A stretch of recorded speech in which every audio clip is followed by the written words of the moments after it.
بتذاكر جرامر وبتحفظ كلمات كتير عشان تتكلم انجليزي، انت كده دخلت السكه الغلط. وبنسبه كبيره هتبقى من الناس اللي بداوا يتعلموا لغه وما كملوش عشان ما حسوش باي تطور، رغم انهم بذلوا مجهود كبير، لكن مجهود في المكان الغلط.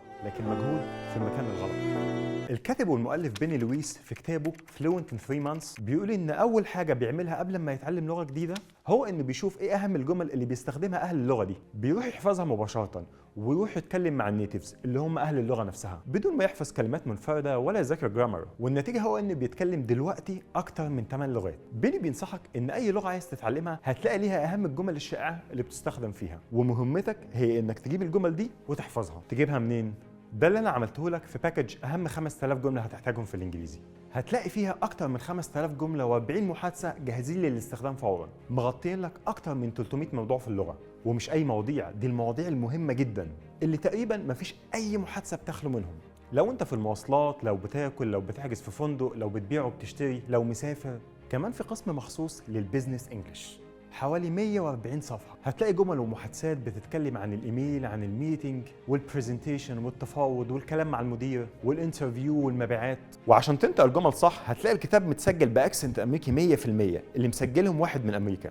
ده بالنسبة لأهم المواضيع في الكتاب. طب لو عايز تدخل الانجليزي من A to Z زي ما بيقولوا، هتلاقي ماتيريال 10 جيجا ومعاها كتيب الخطة واللي بيقول لك هتذاكر كل يوم وهتذاكره ازاي والمدة قد ايه، وده عشان تريح دماغك تماما من اي شيء غير انك تدخل تطبق على طول. خليني بقى انقلك للقسم الثاني من الباكج وركز معايا هنا كويس. في مثل جميل بيقول لك تعلم من الخبراء فانك لن تعيش الوقت الكافي لتتعلم كل شيء بنفسك. يعني ببساطه اللي انت تقدر تعمله في سنه لوحدك ممكن الخبير يعلمه لك في شهر واحد فقط. اللغه ينطبق عليها نفس الكلام، هي رحله فيها خفايا وتريكس كتير مش هتعرفها لوحدك غير بمساعدة الناس المتخصصة في تعلم اللغات. وهنا أنا قصدي تحديدا على البوليجلوتس. البوليجلوتس دول أشهر ناس بتتكلم لغات في العالم، ناس وصلت ل6 و7 لغات وأحيانا أكتر من 12 لغة. نشروا كتب ومحاضرات كتير عن كيفية تعلم اللغات، زي كتاب The Language Guidebook، Master English Fast، Fluent Forever. أنا بقى قرأت كل الكتب دي واختصرتهم لك في ال5 كتيبات دول. يعني أنت بعد ما تقرأهم هيكون معاك حرفيا خلاصة خبرة أشهر متعددي اللغات في العالم،